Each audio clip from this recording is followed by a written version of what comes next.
이미 국회에서도 논란이 됐고 그동안 보도된 것은 이 화천대유가 5천만 원을 투자해가지고 회사를 설립해서 577억을 받았어요. 그리고 나머지 6명. 예. 이 사람이 SK증권에 특정 금전 시탁해갖고 그 사람들은 3,463억 원. 그러니까 4,040억 원을 받아갔습니다. 예. 그래서 이 3억 5천에 1,153배. 이게 말이 돼. 11만 몇 %던데요? 아니 그러니까 1,100 몇 %로 따지니까 오직은 김부겸 정도 그걸 이상하네요. 상식적이지 않습니다. 네. 그럼 상식적이지 않으면은 감사를 하든가 뭘 수사를 해야지. 뭐 그것까지도 이미 밝혀진 건데 지금 계속 터져 나오는 것은 아까 권순일 전 대법관 얘기도 있지만 이 화천대유가 받은 토지가 거기가 15개의 사업구역이 있는 모양이에요. 근데 5개의 사업구역을 맡았어요. 15만 제곱킬로미터. 5만 평 되네요. 네, 5개 구역을 받았는데 평당 1,253만 원에 받았다는 거예요. 예, 예. 그런데 경쟁 입찰을 할 때는 1,603만 원 다른 데 있지요. 똑같은. 그리고 성남 도시개발. 예. 거기에서 다른 데 또 낙찰을 주잖아요. 예. 그건 1,936만 원을 주었다는 거예요. 평당. 그래서 최저 입찰가의 78% 낙찰가. 그러니까 다른 데한테 다시 낙찰을 받아서 준 거. 예, 예.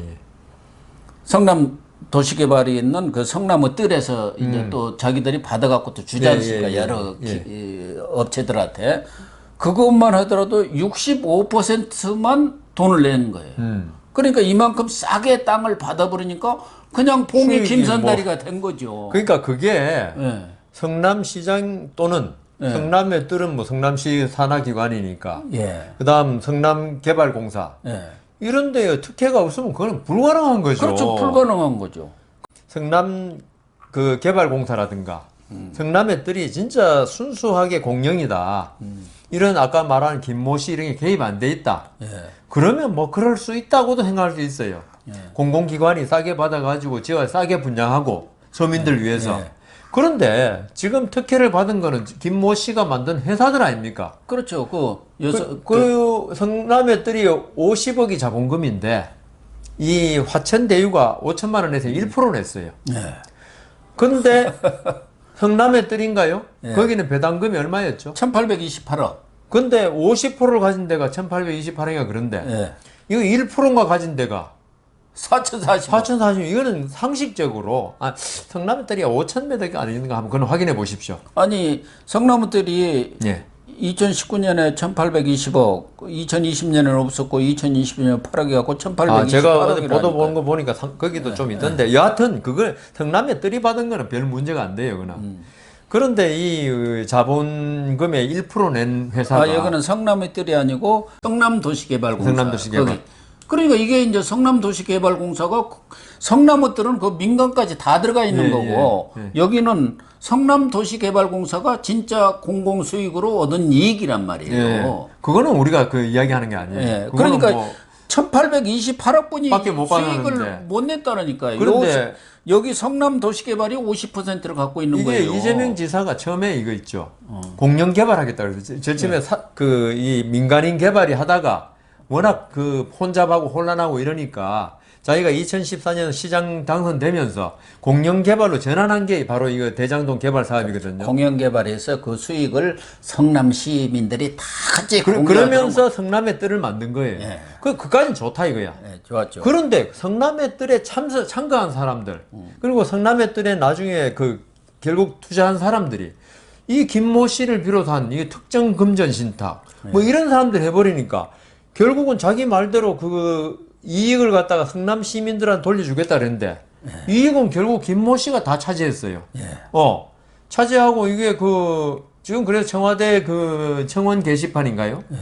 그게 지금 그 대장동에 지금 인프라가 거의 안 돼 있대요. 지금 학교도 없어가지고 학교도 못 보내고 그다음 뭐 그 대장동 중간에 무슨 인프라 해주지도 않고 그 돈 어디 갔냐? 사실은 이걸 그 성남개발공사라든가 성남의 뜰이 이런 걸 이 화천대유라든가 이런 이상한 업체에 줄 게 아니고 이걸 전부 다 받아가지고 거기다가 인프라 시설을 지어야 될 돈이 지금 민간한테 다 흘러간 거예요, 지금. 거기다 공원조성하는데 2,761억, 또 대장동 터널 공사에 920억 이렇게 하겠다고 했는데 뭐 소송이 걸려갖고 아무것도 안 된다는. 그러니까 이재명 지사는 아까 1,828억 가져왔고 2,761억, 920억은 4, 5천억이 성남시가 가져온 것이라고 이렇게 지금 네, 얘기를 하고 있는데 말씀하신 대로 터널 공사도 제대로 안 되고 공원 조성도 안 되고 뭐 그런데 하다 보면 또 소송이 막 걸리잖아요. 예, 그렇죠. 많이 그러면 걸리죠. 이제 다 중단이에요.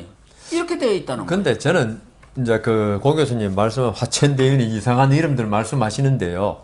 저는 우리가 보통 회사 이름 지으면 있죠. 그냥 평이한 이름 많이 짓습니다. 너무 특이하고 이거 일부러 외우려고 안 그러면 잘 모르는 이름들이에요. 좀 비밀스러운 회사들이 이름도 아주 특이한 걸 짓더라고요. 예. 그래서 근데 저는 이게 더 중요한 거는 사실 우리 지금까지 뭐 돈이 지금 화천대유니 뭐 천화동인이 갖는 거 있잖아요. 이게 중요한 게 아니고요. 그 4천억이란 돈이 갔지 않습니까? 이 돈이 어디로 흘러갔느냐. 저는 이게 밝혀져야 한다고 생각합니다. 아까 그 권순일 전 대법관한테 고문료가 얼마 갔냐. 그거는 아마 우리 속된 말로 껌값일 거고요. 아니 그러니까 지금 또 하나 의혹이 불거진 게 화천대유의 소유주가 100% 주식을 갖고 있는 사람이 김모 씨라는 사람 아닙니까? 그렇죠. 그 사람이 화천대유에서 자기가 장기 대여로 473억 원을 또 가져갔어요. 자기 회사에서 자기가 장기 대여 뭐 가지급금 이런 걸로 가져가는 장기 대여한다 해가지고 대여금으로 가져간 거예요. 자기가 빌려간 거예요. 그러니까 뭐 일각에서는 그 세금을 절세하는 방법이라 그러는데 그러면 470억이 어디로 갔느냐 이거. 그걸 밝혀야 한다 이거죠. 제 말씀은. 그게 이 김모 씨가 있죠. 대출금으로 가져왔다. 그러면 김모 씨가 무슨 급한 용도가 있다. 아니면 뭘 그 투자를 했다. 이런 걸로 갔는지. 예? 김모 씨라는 이름이 있다고 해가지고 성남시 관계자가 우리는 오불과는 우리는 모르겠다. 이거 이렇게 될 사안이 아니에요. 이게. 그러니까. 왜냐하면은 이 성남의 뜰부터 화천대유부터 전부 다 이게 우리나라 사람 제일 잘하는 게 명의신탁입니다. 차명이죠. 남의 이름 빌려가지고 하는 거. 이 때문에 이게 지금 형식상으로는 이 김모 씨가 모든 걸 한 것처럼 돼 있는데 저는 이게요 5천만 원 들여가지고 4천억 가까이 뭐 특정 금전 신탁에 돈이 좀 더 있겠죠. 그렇다 해도 얼마 되겠습니까? 여하튼 11만 %의 수익을 올린 돈이 있죠. 이게 그냥 벌게 해주겠냐 누가? 이거는 누가 벌게 해주는 사람이 있었을 거고 그러면 이 벌게 해주는 사람 있지 않습니까? 돈을 벌게 해주는 사람 이 사람이 실제 주인이다 이거지 제 말씀은. 땅 투자라든가 투기가 투자를 합시다. 이렇게 거대한 규모의 어떤 개발 사업에 뛰어들어가지고 땅 투자를 한다면 그 사람 이름 나온다 해도 있죠. 저는 그 사람들이 했다고 절대로 안 믿습니다. 그래도 그 사람들 이름이 나오면 6이네. 그래도 대충은 이제 바보가 아닌 이상은 자기가 관계된 사람 절대로 안 합니다. 오히려 큰 땅 투기 투자일수록 전혀 우리가 추적을 기자들이나 물론 뭐 그렇게 많이 하기 때문에 알 수는 없지만은 저는 그래서 이 사람들이 누구냐 이걸 밝힌다고 해서 밝혀주면 좋겠지만은 안 밝혀진다 하더라도 이거는 어떤 공영 개발 관청에서 하는 개발에는 있죠. 이거는 정보 없으면 절대로 못 들어가고 못합니다. 정보가 있더라도 어떤 그 공공기관의 책임자 하고 밀접한 관계가 있자면 기회를 안 줍니다. 아예. 그렇죠. 당연하죠. 이거 11만 % 수익이 나는 이런 황금알을 낳는 그 일을 당신이 들어오겠다. 그거 해라. 절대로 안 그러죠. 아니 바로 그 얘기예요. 여기도 메리츠 종합금융증권 메리츠 한국산업은행 컨소시엄 이 세 개의 컨소시엄이 붙은 거예요. 이 성남을 뜨르고. 근데 이 한국산업은행 컨소시엄 거 아닌가요? 여기는 탈락을 시켜버리고 이 말하자면 성남을 뜨려다가 하루 만에 결정을 해버린 거예요. 제가요. 하루 만에 결정해서 오케이 이렇게 주어버렸다. 하나 예를 들어드릴게요. 제가 실제로 수행한 사건인데요. 경기도 모 A시에 이 공원 용지가 있었어요. 그 공원 용지에 개발해가지고 아파트를 반 짓고 도시 공원을 반하는 사업이 있었어요. 몇 조짜리 2조인가 3조짜리 사업이에요. 그런데 그 시장이 자기가 생각한 사람이 있었어. 그래가지고 우리 의뢰인이 내가 하겠다. 사실 대우증권에서도 돈 대출 받기로 다 약정돼 있는데 허가 신청 내니까 말도 안 되는 사유를 들어가지고 계속 바꿔놓고 기각. 예. 그러니까 결국은 소송에 승소했는데 있죠. 그 다시 신청을 했거든요. 또 기각. 그러니까 결국 포기하고 나왔는데 결국은 우리가 보기에는 시장의 측근이 예. 엄청난 뭘 준다고 했는지 그 사람이 결국 됐어요. 예. 그러니까 관청에 사는 사건이 있죠. 이거는 시장 이런 책임자의 어떤 도움 없이는 도저히 안 됩니다. 절대로 안 됩니다. 제가 그건 다 넣고 제가 100% 사건을 해봤으니까 100%안 됩니다. 예, 안 됩니다. 제가 있죠. 또 하나는 서울 모 구청 관내에 예. 어떤 대형 건설사가 그 주택용지를 사가지고 거기에다 땅을 그 아파트를 지으려고 그랬는데 구청장의 공약이 거기에 나는 공원을 짓겠다는 선거 공약을 내세운 거예요. 16번 그 건축허가 신청했는데 다 빠꾸돼가지고 빠꾸라니 거부돼가지고 결국은 땅값만 날리고 끝나버린 게. 그러니까 제가 이 말씀 드리는 거는 있죠.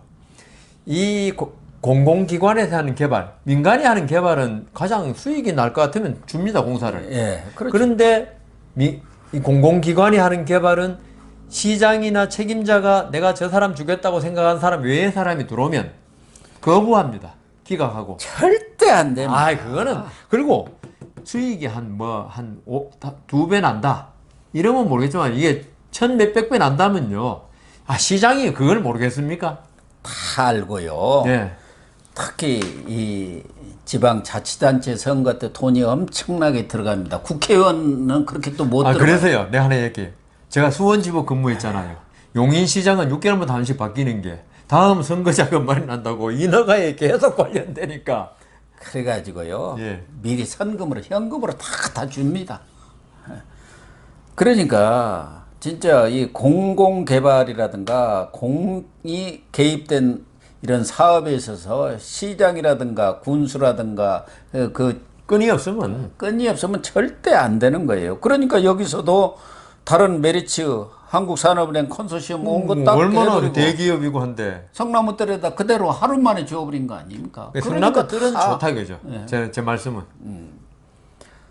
그래서 지금 이 의혹들이 계속 터져나오고 있는데 오늘 아침에도 중앙일보 같은 경우는 그 4,040억의 이익 말고도 아파트 분양 수익만도 따로 2,352억을 또 봤다는 거예요. 2,352억을 그걸 뭐 쭉 기사를 해놨구만요. 예. 썼던데요. 예. 그러니까 이건 뭐 우리 보통 사람은 상상도 할 수 없는 수익을 접근조차 안 됩니다. 그러니까 이재명 지사는 공공개발에서 그 수익을 성남시에다 가져온다고 했는데 실제로 보면은 민간한테 자기하고 관련이 있는지 없는지는 지금 알 길은 없지만 의혹을 받는 그런 쪽 김모 씨를 또 그 관련자들한테 다 몰아주었다 이렇게 볼 수밖에 없는 것 아니냐. 그 시장이 그렇게 몰아주면요. 그 김모 씨가 고맙지 않겠습니까? 만일에 그 정상적인 거래했다 해도 그러니까 권순일 씨도 전 대법관도 거기에 좀 고문으로 해가지고 뭐 한 고문료를 거 얼마 받는지 모르겠지만 했고. 권순일 전 대법관도 뭔가 그래도 이게 짭짤하니까 그러니까 그 구멍가게에 구멍가게에 가서 대법관 출신이 그런 거 보통 대법관은 아무 그런 권력 관계가 없다 하면 그런 거 하더라도 일단 절대 얘기하지만 나 예. 잘못하거나 어디 가서 챙비싸 그러니까요. 그런데 이런 거를 놨다고 그럴 거 어떤 아닙니까? 주술적인 화천대유니 이런 데 가가지고 그래서 지금 저는 더 지금 밝혀져야 될 게 김모 씨 이후라는 거죠. 이후 그 돈이 김모 씨가 하는 그 천화동인에 왔다가 그 돈이 지금 잠겨 있는 돈도 있을 거고 물론 그렇지만 아까 400m 그 대출 받았는 거 그것도 용도를 밝히라 이거죠. 그래서 지금 이재명 지사도 이게 워낙 지금 커져 가고 있는 상황 아닙니까? 의혹이 뭐 눈덩이가 아니라 이제 바위덩이가 되어가고 허리케인이 되어가고 있잖아요. 맞습니다. 작은 예. 이 나비 날갯짓이 탁 터지면서. 그런데 이재명 지사도 이거 현대판 마녀 사냥이다. 내가 칭찬받을 일을 했는데. 그분 항상 그렇게 말하더라고요. 예. 또 이번에 광주 가서도 지금 광주가 있습니다. 예, 알고 호남 있습니다. 예, 표. 이 대전을 앞두고 한 톨 먼지 단 이런 부정부패가 있었다면 나는 가루가 되었을 것이다. 이 자리에 절대 있을 수가 없다. 이렇게 하면서 밝혀달라. 특히 조선일보가 없는 사실을 지어내고 사실을 침소봉대해서 나를 공격하고 있다. 그러니까 경선에서 손을 떼시오 막 그러고 앉아있네. 이재명 지사가 지금 말하는 가루가 되겠다 할 정도는 있죠. 너무 강한 부인이에요. 너무 강해. 너무 강함은 있죠. 우리가 그러잖아요. 너무 강한 부인을 하면 긍정이라고. 윤석열 총장이 있죠. 예. 얼마 전에 공수처에서 이 피의자를 했지 않습니까? 그러니까 뭐라고 했습니까? 입건하라 하십시오. 하십시오. 그랬다고요. 예. 자신감의 표현이 오히려 있는 거고, 지금 이재명 지사는 아는 거예요. 내년 대선까지는 절대로 이거 수사 아무리 해도 밝혀낼 수 없다. 그 이유가 밝혀내봤자 우리 아무 소용없잖아요.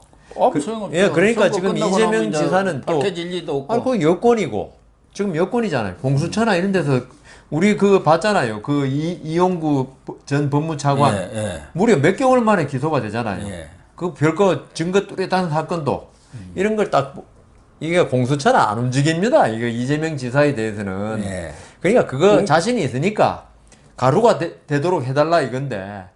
특검이든 공수처든 검찰이든 이게 움직일 리가 없지 예, 않습니까? 뭐 왜 움직여요? 그러니까 본인은 한 점 의혹이 없다 이렇게 주장을 하면서 제발 좀 수사를 해주세요. 근데 누가 그랬대요? 한 점 의혹이 없다는데 당신에 있는 몸의 점 좀 확인을 하자. 김부선이는 점이 있다는 거 아닙니까? 특정 부위에. 그런 것을 왜 서울대병원이라든가 이렇게 공적인 그런 데서 좀 정확하니 한번 검증을 받아야지 한 점 의혹 없다고 하느냐. 그러니까 사적 감정 받았잖아요. 아주대학병원에서. 예. 그 사실은 이 법원에서 이제 지명해가지고 감정을 해야 되는데 그럼 허위 감정에 벌도 있고 하거든요. 사적 감정은 아무 죄도 없고 또 김부선 씨가 오늘도 한마디 한 것 같은데. 그래요? 예. 또 뭐 김부선 씨는 자주 나오니까 뭐 모르는 사람은 김부겸이오고 무슨 누나 동생 나오는 건가? 같은 김 씨의 부자까지 같으니까. 예. 예.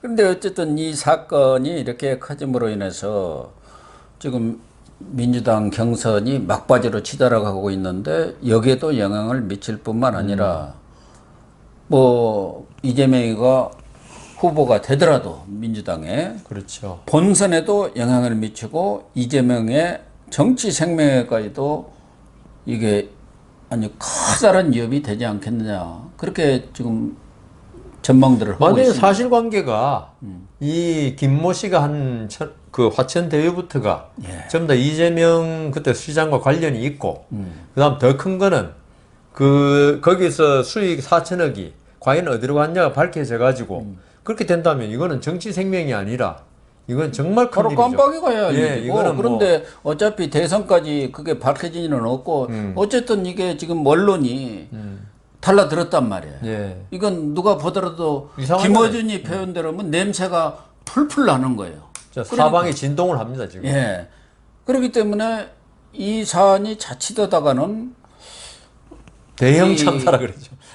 이재명 입장에서는 뭐 이번 경선은 가볍게 누르고 갈 것이다. 결선 안 간다. 예, 이렇게 그렇게 했지만 자신했었죠. 경우에 따라서는 바뀔 수도 있는 것이고 일각에서는 이게 친문 쪽의 마지막 카드 아닌가.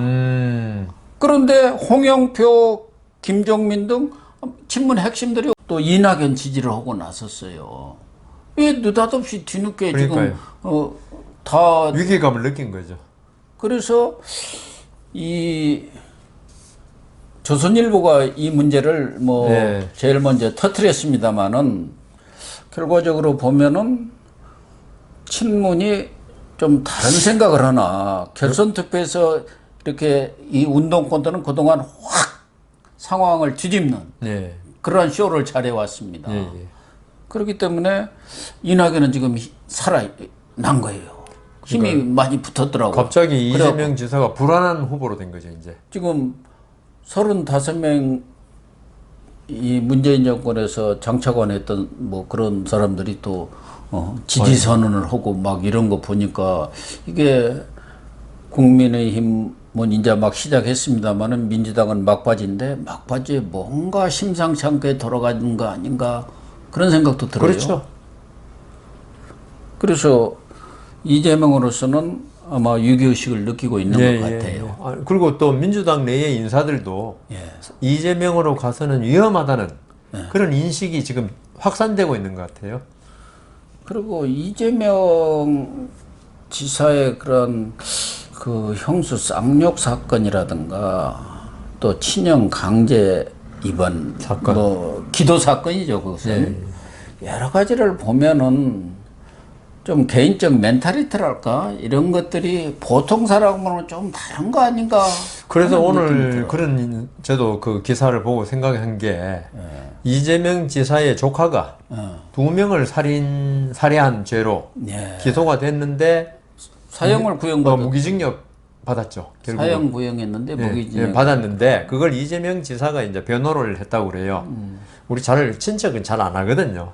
안 하는데 하여튼 여하튼 큰 누나 아들이 모양이에요. 큰 누나 아들. 조카지요 그러니까. 심신미약.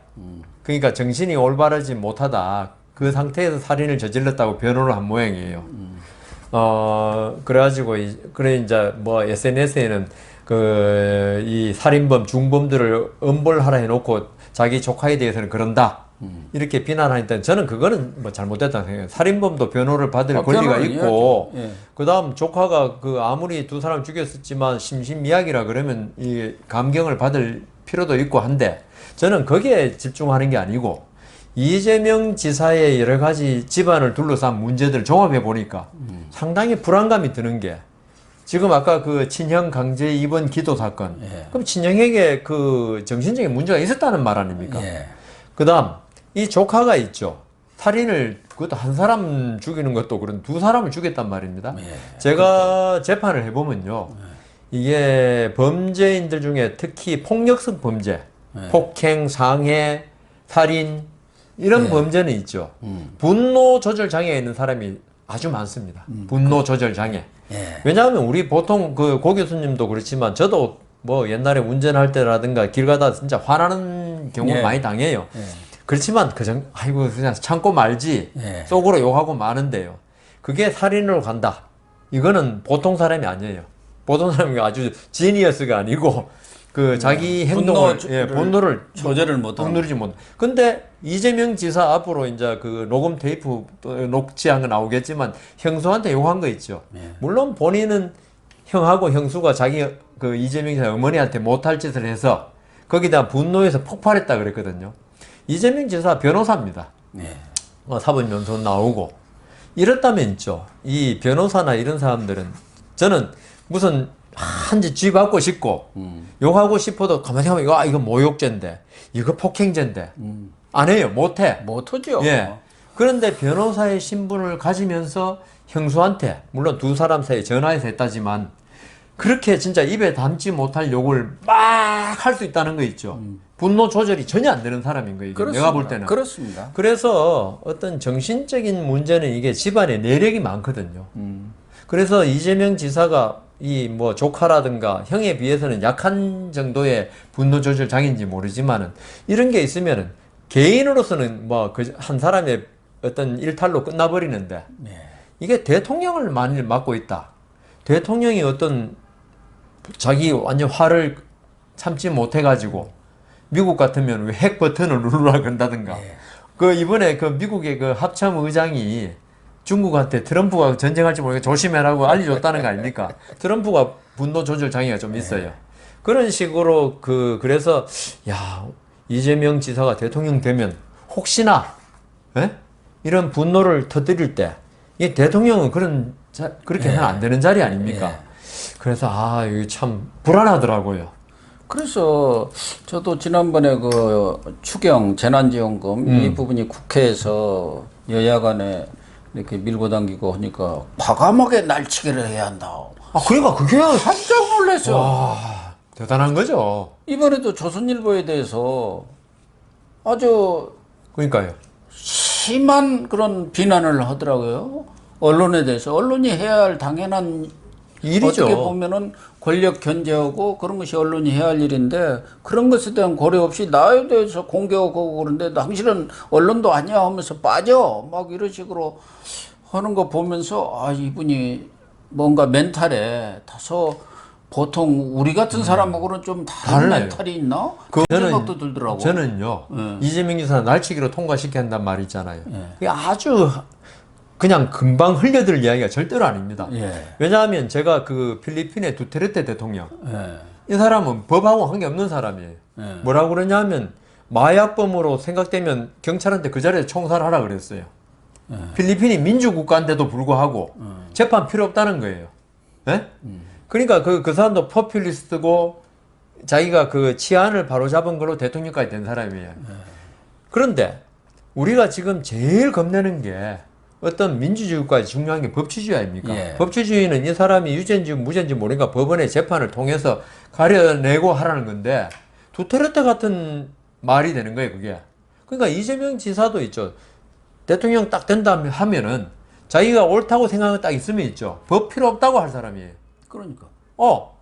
그게 무슨 민주주의입니까? 아니, 이번도 마찬가지 아닙니까? 다른 데는 다 88% 주는데 경기도만 100% 주겠다. 주라고. 돈이 그러면 그게 무슨 행정이라는 게 일관성이 있는 것이고 절차가 공평해야 있고, 하고 예. 그래야 할 거 아닙니까? 전원지원금을 왜 경기도만 다 주냐 이거예요. 그래서 이재명 지사에 대해서는 저는 뭐 아까 정신적 문제가 있는지 뭐 걱정도 했지만은 이런 법을 무시하는 태도, 문재인 정권에서 우리가 그걸 내로남불이니 뭐 이야기를 엄청나게 했는데 지금 이재명 지사는 대통령 되기도 전에 벌써 나는 법하고는 관계없는 사람이다.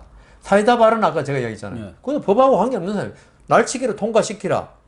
이재명 지사 지지하는 사람한테 통쾌할 거예요. 네? 그래서 이재명 지사가 대통령이 됐을 때 우리나라 법치가 지금도 많이 무너졌는데 거의 이제 뭐 필리핀 필리핀 또 욕한다고 뭐 외교 관계 뭐라 그러던데 지금 두테르테가 그렇게 하고 있으니까 제가 드린 말씀입니다. 필리핀도 민주국가지만 지도자 한 사람이 갑자기 나타나가지고 나는 법치와 관계없어. 에? 이런 사람 나타나니까 지금 필리핀이 세계 각국에서 인권 무시하는 나라로 찍혔거든요. 그 이재명 지사 돼가지고 저는 심지어 집 다 뺏어. 그 뺏어가지고 가난한 사람들 전부 다 그냥 강제로 그 살게 해주자. 네. 그렇게 할 사람이에요. 제가 볼 때는. 심지어. 아니, 뭐 이낙연 후보 측에서는 불안한 후보라는 논을 지금 자꾸 강조를 하는데 예를 들면은 이게 기본소득 이 부분도 하나의 그런 선거 공약이랄까 표를 모으는 차원이 아니고 실제로 실질적으로 하겠다면.